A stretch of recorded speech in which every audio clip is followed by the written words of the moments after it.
Kitchen with Jake and Janna. We're here today with Mom. Mom's So here. excited to be here. So excited. Today we're going to talk about the building blocks of flavor. Now, one of the differences between flavor and seasoning your food is seasoning happens at the beginning and it doesn't really alter the original flavor of the food. Flavoring your food alters how that food is going to taste. We're also going to talk a little bit about aromatics. Right. And I think of a great example of difference in between seasoning and flavoring is a tomato sauce. So if you buy a pre-made tomato sauce, oftentimes when you taste it, there are certain things that you want to add. Maybe it's a little bit more garlic powder, or maybe it's a little bit more oregano. That is seasoning. You're not altering the original, flavor of the food too much. Whereas if you wanted to make a tomato sauce from scratch, turning those tomatoes into a sauce and adding those ingredients, the onions and the garlic, that's flavoring. So we're going to talk about that and those building blocks of really what makes a great sauce and what makes flavor. Oh, right. I can't wait. So one of Mom's favorite places to go is this really cool Asian place, and she loves these street noodles. So Chef Jake is going to teach Mom how to make one of her favorite dishes here at home. Kind of like make your own takeout. Oh, I'm really excited about that, because that was one of the first places we took you when you got here, was our favorite place. And I like to go places where there are foods that I don't necessarily make at home. Exactly. So I'm excited to find out what we're going to make at home. And this idea of flavoring and building blocks of food is really, really great to learn in a sauce. And so the idea of what we're going to do today is we're going to make the sauce base for these noodles that Mom loves so much. Oh. And one thing that Janna mentioned at the beginning is we're going to use what are called aromatics. Aromatics are different vegetables that give off aroma, give off flavor. And so each different style of food has their own different aromatics. So for instance, the classic French, have you ever heard of a mirepoix? Yes, the Holy Trinity, right? Maybe not the Holy Trinity, but in the culinary world. The Trinity, the carrots, onions, and celery. So in French cooking, they use that a lot. Today, because we're going to be focusing more on Asian flavors, we're going to be using some of their aromatics that they use to kind of flavor their food. And some of these things might be new to some people, and we wanted to introduce them and really get you excited about some of these ingredients. Any idea what? Leek. Very good. I say we knew you would know exactly what it is. I love leeks. Leeks are one of the most underutilized ingredient in the grocery store, in my humble opinion. Every time I go to the grocery store, at the end of the day, you'll see, especially on a busy Saturday, a lot of the produce has been picked over. All the herbs are typically gone. A lot of the celery and different things are gone. But leeks are always, there's always an excess of leeks. Doesn't it remind you of a big fat green onion? Yes, it does. That's essentially what it is. This is just a really nice, it's in the onion family. It's very similar to an onion in its properties, but it's so much, gives almost like a sweetness to it because it actually has a lot more natural sugar. So if you want that great onion flavor, a lot of times people don't like that hard bite of an onion. But aromatic, again, this is a great aromatic. And I put it in my clam chowder. It's awesome. Wonderful in clam chowder. It is such a versatile, amazing ingredient. And if you like the onion flavor, but you don't like it to be like super prevalent, like forward, onions are very forward. Whenever you taste food, onions are very up front. So this is a good tip for someone that might not like onions. Exactly. You know who you are. I spoke to one of you last week about this. Yeah. That's a good alternative. Yeah, Jared, I'm talking about you. Another thing, this is the workhorse of any aromatic, the onion. There are so many different types of onions. You've got white onions. This is a yellow onion, Spanish onion, and then you have red onions. Whenever you're cooking using heat, I recommend using a yellow onion in your cooking. It gives off a much better flavor. It roasts better. It caramelizes better. Whenever you're using a white onion, that's more for your hamburgers. You're garnishing, that last minute thing where you want a little bit of onion that a little crunch and texture. Well, and yellow onions tend to be more sweet than white onions too, correct? Yeah. Now, is this a Vidalia? This is not a Vidalia. This is just a tip. Would you recommend a Vidalia? Of course. I mean, we come from Washington, so we would love to suggest Vidalia onions, but they are kind of hard to find. But if you can find those in the grocery store, that's my preference. Ours too. Do you know what this is? Keep in mind, it's kind of a sad-looking one. No, it's. Can you smell the licorice? Yeah. It's a fennel. Oh, it's a fennel. Fennel is another one of these ingredients that is always left over at the end of the day at the grocery store. They were very hard to find. Yeah, and they're either in mass supply or incredibly difficult to find, because I don't think many grocers tend to stock these because a lot of people don't use them. Fennel is a wonderful ingredient. It has, if you smell it, it has a licorice, almost a licorice flavor. I love that. Like anise. And yeah, like anise. And so many people... Well, I can't wait to try it in a dish. So many people, when they smell it, they think that it's going to make their food taste like black licorice. It doesn't. Which is exactly the opposite. And this is what I like to call the fancy, sophisticated onion. He's the type of guy he's the onion that's wearing a tuxedo and has a monocle. It doesn't really taste like an onion either. No, it's very sophisticated, very classy, kind of another flavor component to our food. So, if you, like you said, it's hard to find in the grocery store, and if you can't find it in the grocery store and you want to use it, what do you get? That is an excellent question. Do I go to the spice aisle? Mom, excellent question. So we have been talking so much, almost to the point where we've done overkill is talking about spice. That's all we've talked about. Believe me. Yeah. Fennel seed is available in the grocery store, and it's just you treat it just like we would any other spice. Comes in a whole seed, toast it and grind it like we talked about. Fennel powder is also available in the grocery store, but it's not doesn't give you nearly the depth of flavor. So if you can find fresh fennel, it's way better to buy a bowl of fennel. But the flavor profile between fresh and dried is very, very different. And then the final ingredient is, of course, garlic. Oh yeah, you gotta have garlic. So we have these base aromatics, and we're going to show you how to use them, and we're going to do small building blocks of flavor. We're going to give you some new terminology too when you're cooking. And from this point on, what our hopes are after this segment is when you're cooking a sauce at home, whether it's a classic French sauce, a Creole sauce, if you're making gumbo, whatever it is, using the techniques that we give you today and building the flavors, we're going to add so much complexity and depth to your food. Fun. And I guarantee you, after we're done, you're going to forget all about that restaurant, those restaurant noodles, because you're just going to know how to knock it out yourself. I'm excited. It's going to be gingery and sweet and sticky and lots of really fun things. So, fun. Stick around. We're going to get into that. We're going to give you a demo on cutting an onion, and we're also going to talk a little bit more as well about the searing of chicken, because chicken is the protein of choice for this dish. So we're going to cook some chicken. So stay tuned. Okay, everyone, in continuing on with our conversation about aromatics, those things that really give flavor to our food, I wanted to talk about the simple onion. It is found in almost every cuisine type and every genre of food as a base of building flavor. And so it's a great place to start. The composition of an onion is very simple. It's mostly water and some simple carbohydrates. But one thing about the onion is there are small little, I guess we can call them packets of sulfur in an onion. And whenever your knife goes through one of those little packets of sulfur, it's released into the air, and that is what makes you cry. So, because it's such an important ingredient, I want to give you a quick Johnson & Johnson No More Tears demonstration about how to properly cut an onion to save those tears and also to make it a little bit more efficient for you. So, as we talked about in our last demonstration, I have my cutting board here, and it's nice and secure. I have a wet paper towel under here to secure this. You can use a shelf liner or a wet rag, anything, but you want to make sure that this is nice and secure. All right, so the first thing I want to do is, you can see I cut my onion in half.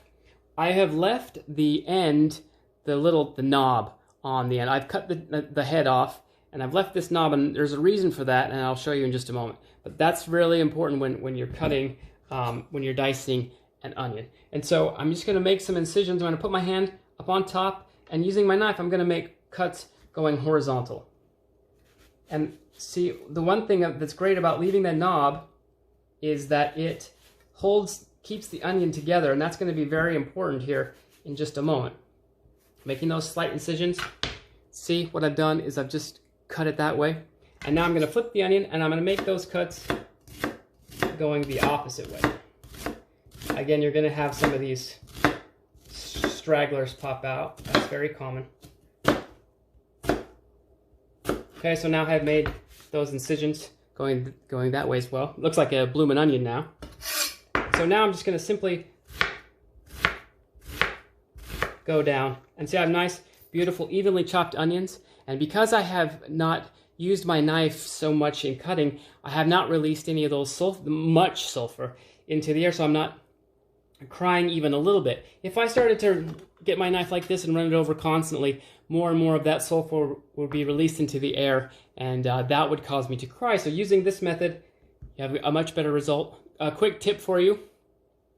Lots of chefs have their different ways of preventing crying when they are cooking or when they're cutting onions.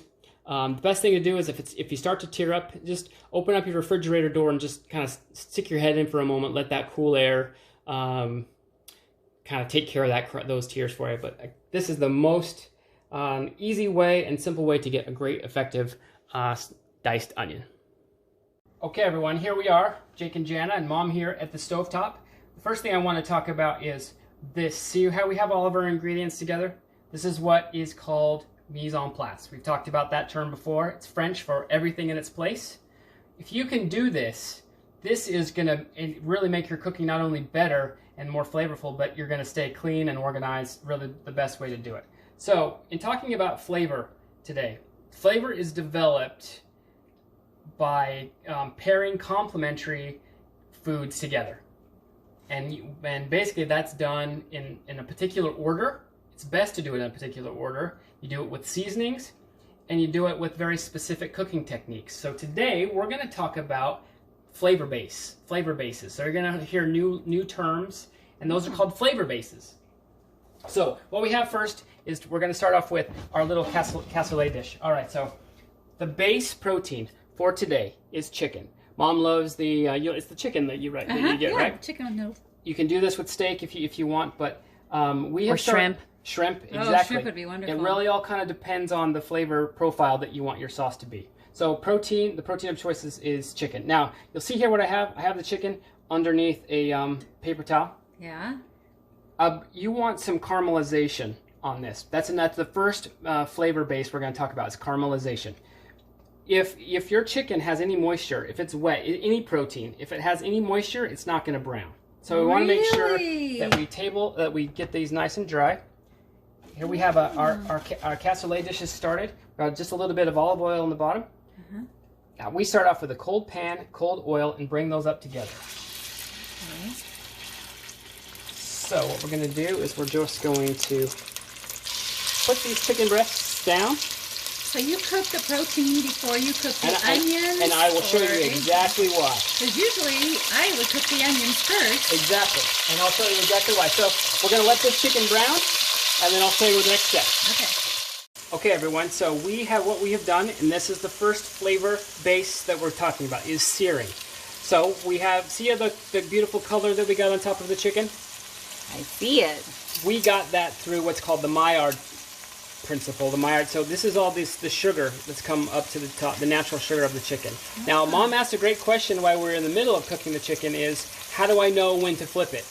Basically, any protein that you're cooking, whether it's beef or chicken or whatever, will come up naturally whenever it's ready to turn. Don't try and force it, because that will, again, tear it, and then all those great juices of your proteins will come out.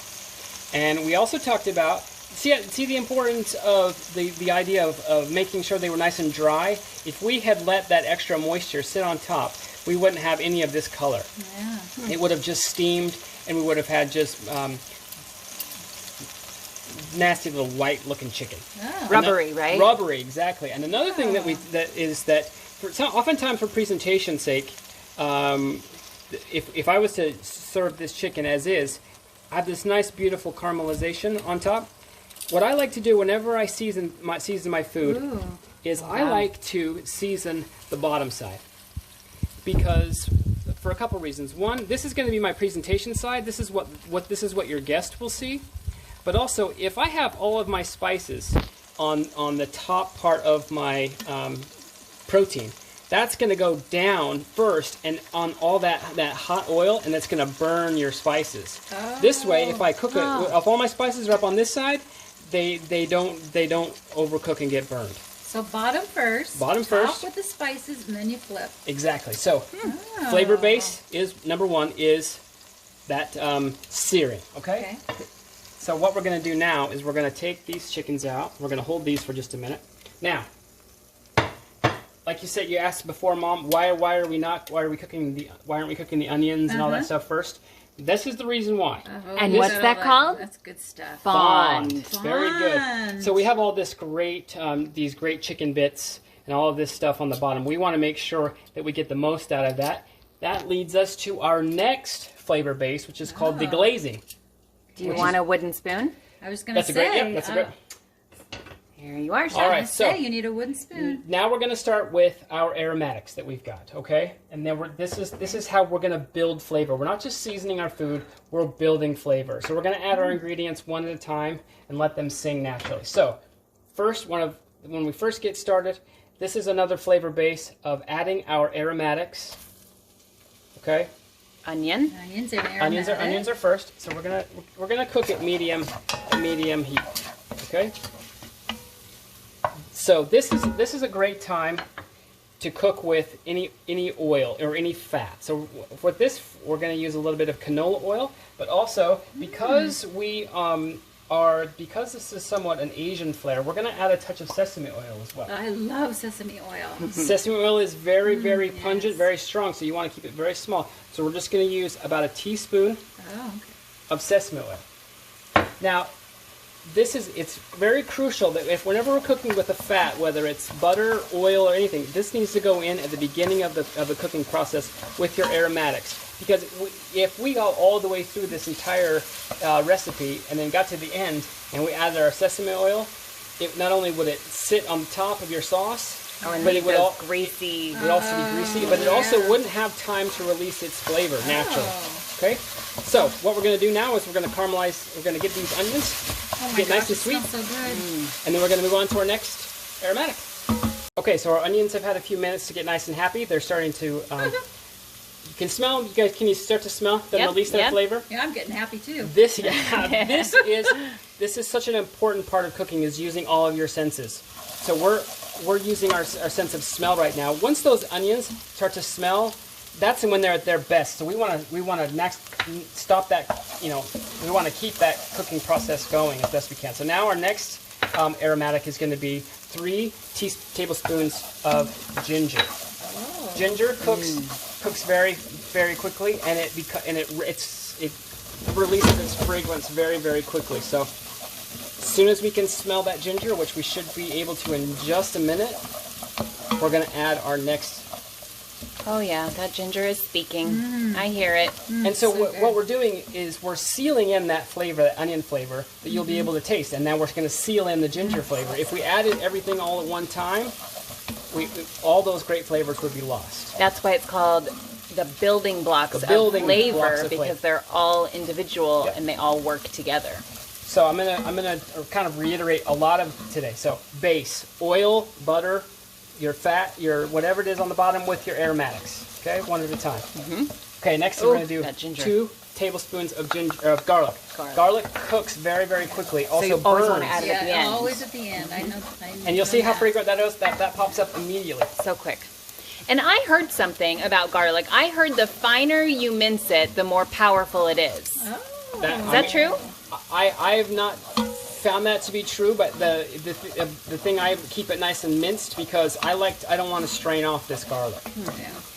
All right, next thing is, this is the time when you add your flavor bases, okay? Whether the flavor. This is the process. These are the only aromatics we're going to use.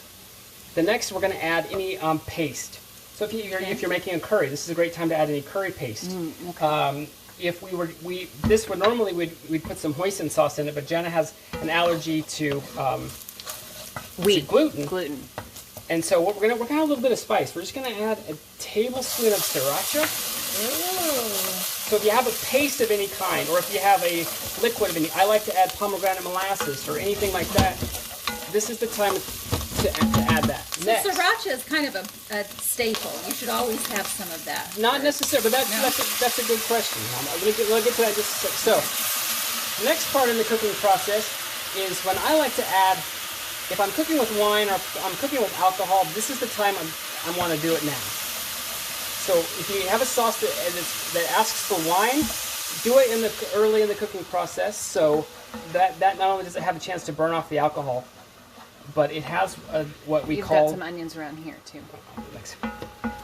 So this isn't alcoholic. This is some pineapple ginger beer. Yeah, non-alcoholic, but... Oh, it smells so good. And where did you find it at the grocery store? We found it at Walmart in the ethnic aisle. Okay. All right, so what we're gonna do now, this is two principles of flavor bases right now. So the first is called deglazing. We've talked about deglazing, where we're using that ginger beer, that liquid, to release these great particles that are stuck on the bottom. Those nice chicken bits, those little bits of garlic and onion that are clinging to the bottom. Okay, so that's principle number one. Principle number two is now what we're doing is called reduction. So you see all this steam that's coming off? I do. That's all water. That is what we're doing is we're concentrating our flavor. So when you get rid of the water, you're concentrating those flavors. And that's exactly why you don't want to put a lid on this, because a lid would keep the moisture in the pan. So you want to let it simmer without a lid. Exactly. Reduce. We want it to reduce. And we always, whenever you're adding a liquid, the key is you want to bring it to a boil. So what we're going to do now is we're going to let this boil for just a minute, and we're going to let it reduce by half, which means we originally started with 12 ounces of ginger beer. After just a couple minutes of reduction, it will be down to about 6 ounces of ginger beer, but that flavor will be nice and concentrated, and then we'll move on to our next step. Okay, so here we are. You see how much that's reduced? And now instead of just it being thin flavor, just ginger beer, now it's like a nice thick, we have the makings of a sauce. Look at how nice and dark it is. So one thing that we forgot to do with our aromatics is that we forgot to add the very important fennel and the very important leeks. So instead of just adding them to our liquid, what we did was we cook them in a saute pan. If you ever have moments like that where you forget to add an ingredient, and take a peek. We thinly sliced both the leeks and the fennels too. I think that's important to say. All right. So in the cooking process, we have added our alcohol. We've let it reduce by half, and we have a couple of other liquids to add. If we would have added all of the liquids at the same time, you wouldn't be able to taste the wine, or you wouldn't be able to taste the ginger beer. You wouldn't be able to taste the chicken stock. You would only be able to taste just a mix of flavors. So, next step, next ingredient we're going to add any other flavorful liquids. Okay, so I'm having a little bit of coconut essence. Basically, that's very similar to soy sauce. What? I would recommend using soy sauce, but again, Janna has a gluten intolerance, and so we can't. So we use the substitute. There's also gluten-free soy sauce out there. Yes. Okay. Another flavorful liquid that I love to cook with, that's in almost every single one of my sauces, is fruit juice. I add apple cider to my butternut squash soup. I add tomato juice to when I'm making tomato sauce. I love the use of fruit juice.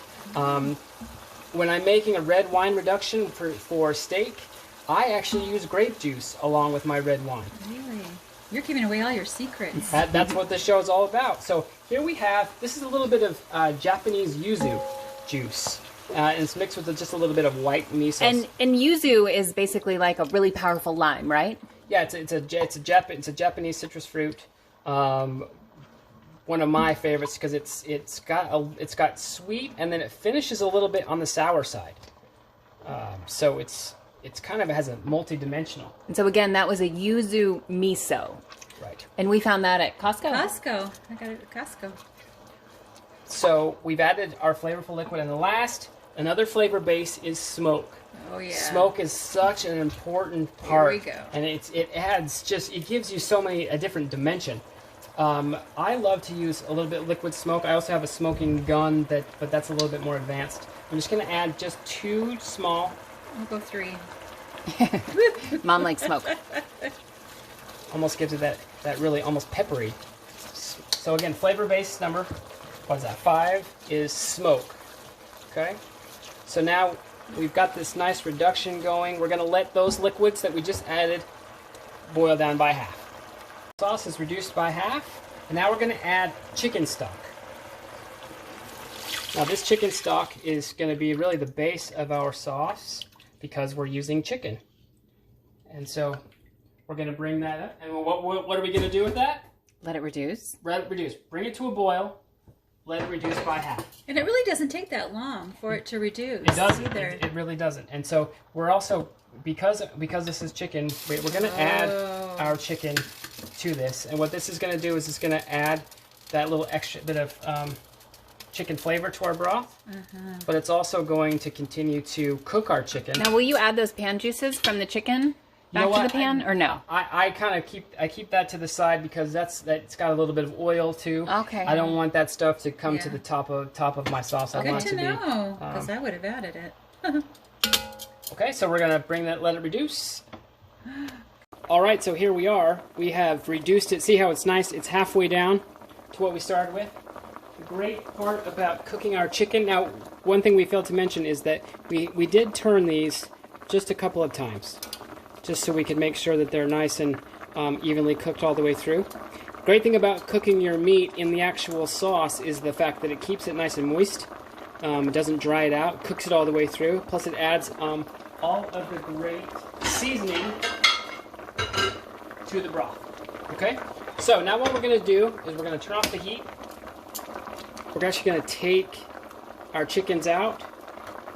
Now, I'm a chef, so I understand what cooked chicken is supposed to feel like. I go by touch, but for those of you who don't have that, you're going to want to use a thermometer and make sure your chicken is 165 degrees on the inside, just so there's for all food safety purposes. So now we have this beautiful thickened sauce, and it has a base of very runny liquids. You know, we had chicken stock and soy and things, these and pineapple juice and ginger beer. These are very thin. See how nice and thick it is now? It's nice and sticky. All of those aromatics have really released all of their great flavor. And now all those aromatics are just a little bit of texture. You get a little bite of ginger, a little bite of garlic. So now that the heat is off, the next flavor base we're going to add. If you wanted to serve this with your noodles, it would be great. It would stick to the noodles, still have excellent flavor. But what we want to do is we want to add one more element. We want to make it nice and creamy. Because you like it creamy, right? Mom, and I love coconut milk. So we're going to use a little bit of coconut milk. Now you'll see here that the heat has been turned off, but yet the burner is still warm. We don't necessarily want to reduce this because what will happen is you can't really reduce a milk fat, right? So we just want the residual temperature of the pan to kind of cook the coconut milk. All right, so if you're adding heavy cream to a soup, this would be the time to do it. If you're adding, milk or whatever, any dairy coconut milk like we did, this is the time to do it. Now, if we wanted to thicken this, we're going to get into thickening agents later, show you how to make a nice sauce using thickening. But right now, because we want this a little bit on the brothy side, we're going to cover this with a lid and let it steep, just like you would in a tea. This is another thing that requires a little bit more time because our motto is if we can, we should. Instead of just serving this just like this, I'm going to let those flavors continue to cook, continue to steep, continue to release those flavors. So as soon as we're done with that, then we're going to add our last two flavor bases. Okay, so it has been roughly 15-20 minutes. We've had the lid on. What we've done is let it steep for a little bit. Now, if you open up the lid, see the sauce has really thickened and really developed all of its flavor. Now, the great thing about the layering that we did is that I was to get down there and really smell, I would be able to pick up every one of those ingredients on its own. And I did that just a couple minutes ago. You can smell the ginger beer. You can smell the liquid smoke, just giving it a small little smokiness. I can smell the soy, the sriracha. I can smell all of those aromatics differently. Same thing is going to apply when we eat this. We're going to be able to pick up all those little things. So again, complexity of flavor is so much fun, and flavor building is so much fun. So what we're going to do now is we're going to prepare some ingredients, prepare the noodles, and then we're going to show you the end result, how to put it all together. So we're prepping some sugar snap peas for our dish. And one thing I want to emphasize that you do when you prep is see how you have little ends here? You want to snip the ends, and it has a little vein that runs to the bottom of the pea, back of the pea, that you're going to want to get that out. So just sip and then pull, and then snip, and then pull. So you want that rib out, because that's a kind of an element in your mouth that you don't really want. Another very, very important part of vegetable preparation is what's called blanching. Blanching is such a great way to bring up the natural color of your vegetables, and I think it's crucial whenever you're working with, especially green vegetables like peas or asparagus or broccoli. blanching it ahead of time really brings out the flavor and the color. So this is key. So I have a pot of boiling water. Now you'll see this isn't just lightly simmering. This is a roaring boil. That's what you have to have when you are blanching vegetables. Remember, just like pasta water, you're going to want to add a little bit of salt. My rule of thumb is you kind of want it to taste like the ocean. You don't want it to be too salty, but you want enough salt where it will kind of get in there and really give it that extra little bit of flavor. So tasting it, and if it's the flavor of the sea, you know you've nailed it. So blanching is a very quick process. What I'm going to do is I'm just going to put my peas in there, and as soon as that natural, beautiful green color starts to develop in my peas, you'll see it happen quite quickly. For most of the time with asparagus and broccoli and so forth, it's immediate. So now what I'm going to do is immediately remove that from the heat, strain it, and put it in ice water so it stops that cooking process immediately, and you have these big, nice, beautiful peas. Okay, everyone, welcome back to the kitchen. We are on the stovetop. We have our sauce that we worked on today. Can I just say something? It's amazing. We've all been nipping at it. It's so yummy. It's better than Hawkers. We love them. Mom, It's don't say similar, that. but oh, sorry. Sorry, Hawkers. We love your food, Hawkers. So all the flavors that are in there have melted together, and you can really smell and taste every individual thing. I like to call them blooming. Everything is bloomed together really nicely. So now we have all the ingredients that we are going to do, and so we're going to do the same thing we did with the sauce, but for the individual portion. We want to continue to layer our flavors and do all the things that we learned today on a smaller scale. Okay, I like to do this for stir fries, any noodles that I do, especially, again, we talk so much about pasta because I think it's so common, but I love to do the same preparation when I'm cooking just regular pasta, where you have the tomato sauce, you have your noodles and all your ingredients separate, and then build the flavors together, because you really have the best result from that. So we have all of our, what do we call that? Mise en place. Mise en place, very good. Everything in its place, everything together. So we have onions, or aromatics, we have some ginger. Then the rest of that's going to be some garnish, which we'll get into here in just a minute. So the first step, we're going to start with our flavored oils. Sesame oil, right? A little sesame oil. With our first aromatic, we're going to do just a little bit of red onion. Okay. Another aromatic that we didn't talk too much about because we didn't use it in our sauce base, but peppers are also another great aromatic that we're going to use. So you'll see here I have vegetables and I also have aromatics. In the process of cooking, as we talked about before, we're going to always start with with building that flavor. This is the chicken that we cooked in the sauce. The great thing about the chicken is that it pulls apart so easily, stays super nice and tender, and it also flavored our broth. It's good too. I had a little taste. Me too. Very good. Hey, that's the best part about cooking at home. It is. So, Mom, what are we looking for here? Remind me. What are we I knew there would be a test. Yeah. What are we looking for? Yeah. So we're smelling, right? Right. This is using our senses. So even though this is just an individual pot that we're cooking for ourselves, and again, I like to do them individually, one at a time. So this is one person's portion. So we're waiting to smell the peppers and onions, right? Oh, okay. The sesame, as soon as we smell I smell it. Yep. As soon as we smell it, then we're going to add. That means it's time to add our next ingredient. We're just going to add a little pinch of ginger. Get that stirring around. You smell it, right? Oh yes. Yeah. Those flavors are really starting to bloom. Now.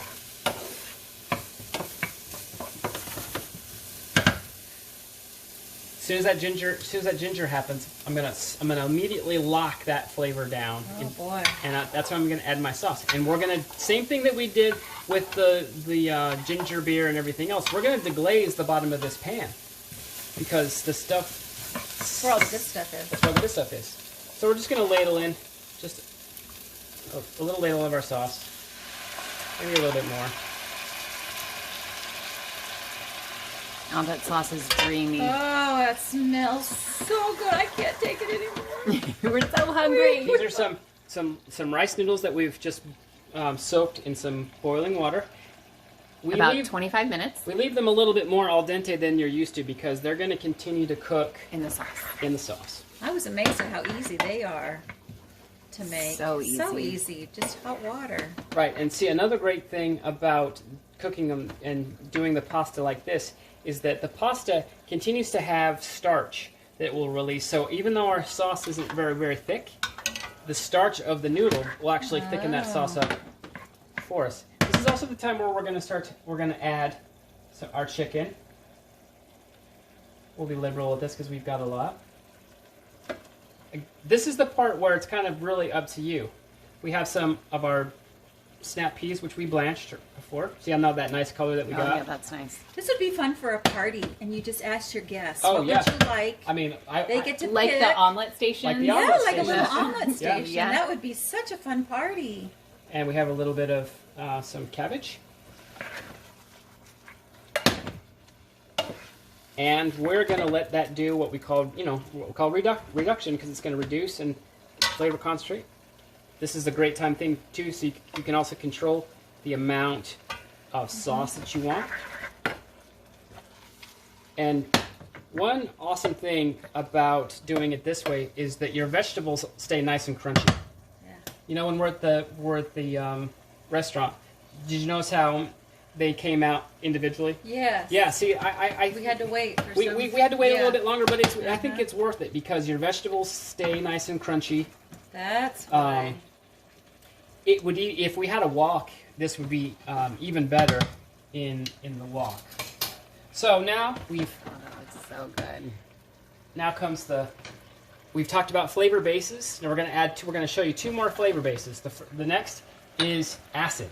Adding acid is a great way to lighten up your food.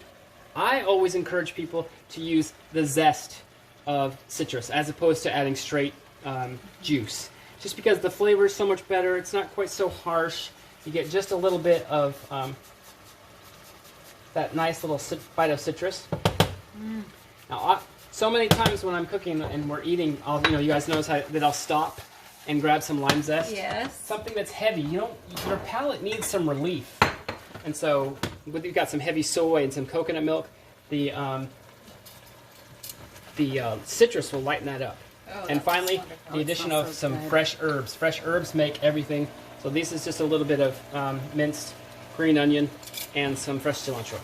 Oh. So Love now cilantro. we're just going to go Right into the balls. straight into the bowl. So excited. So then we'll just go straight into the next. Now, here is my recommendation. Mom, remember how in the stir fry mix that they had scrambled egg? Yes. I think you want that beautiful egg flavor, but the scrambled egg sometimes gets muddled and also kind of, burns a little bit. This is some hard-boiled egg that we cooked. I still want that egg flavor. Yeah. So we're just going to put a little bit of hard-boiled egg. Wonderful. On top of that. I'm going to give you a little bit more herb action. And then I have some cashews. Because another flavor component that's very important is Texture. It's texture. And so those cashews give it maybe just a few more fresh bits of pepper. And again, so there is your sauce that we worked on. Layers of flavor, lots of different textures, really fresh vegetables. And I'll do this 3 more times because there's 4 of us. And it should just take just a couple of minutes for each time. But that great layer of flavoring is really the best way to do it. Great. Thanks for watching. Thank you.